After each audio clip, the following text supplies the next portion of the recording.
Мен эмне үчүн бүгүн бул жерге келдим? Улуу француз агартуучуларынын бири мындай деген экен. Сиздин оюңуз, сөзүңүз мага жакпайт.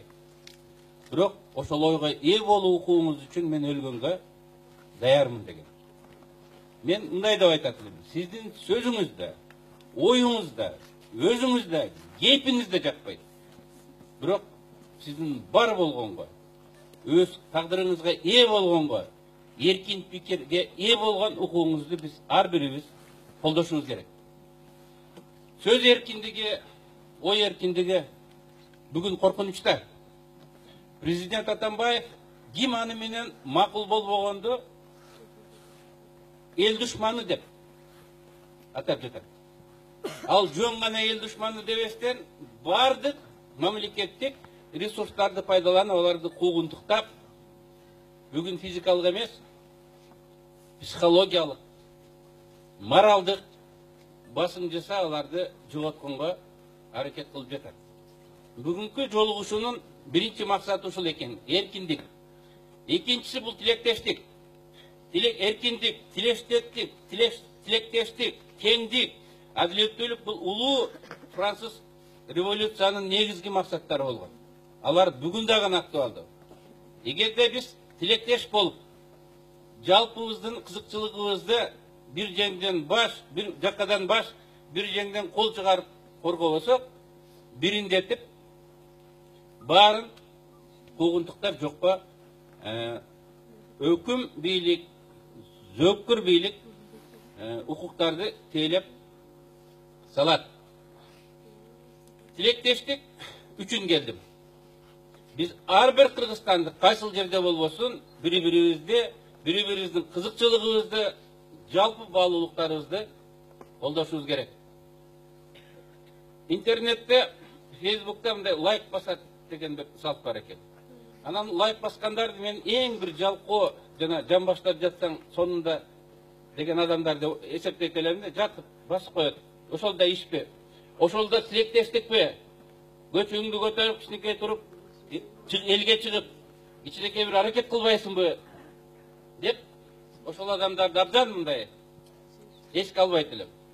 Бирок бүгүн лайк басканда эрдик болуп атпайбы?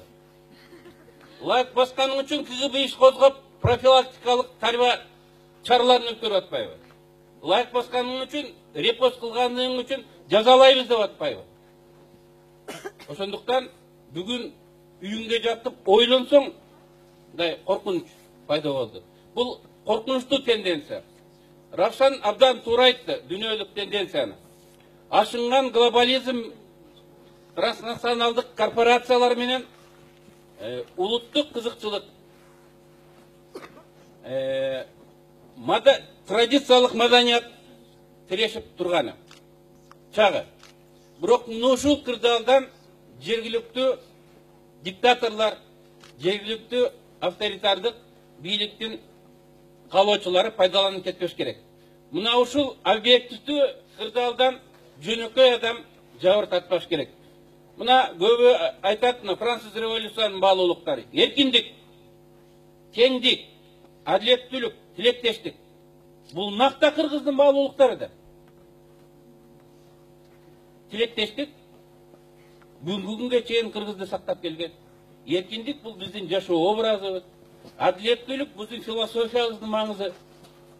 Ошондуктан бул баалуулуктарды биз бүгүнкү татаал дүйнөдө процесс болуп, региондордо, өлкөлөрдө ушундай процесстер болуп атканда биз коргоп калышыбыз керек. Жаңы, мен оюмча ушул тирешүүдөн бир жаңы бир маданият, жаңы бир дүйнөлүк саясий, коомдук, маданий конфигурация чыгат. Мына ошондо биз өзүбүздүн баалуулуктарыбызды, адамдардын, карапайым адамдардын укугун жоготпой сактап калганга аракет кылышыбыз керек. Ошондуктан мен бүгүн бул жерге келген адамдарга, үйдөн көрүп, жылуу үйдөн лайк баскан адамдарга чоң граждандык позициясы үчүн рахмат айткым келет. Активдүү адамдар бар болсо, кыргыз өлкөсүнүн келечеги болот.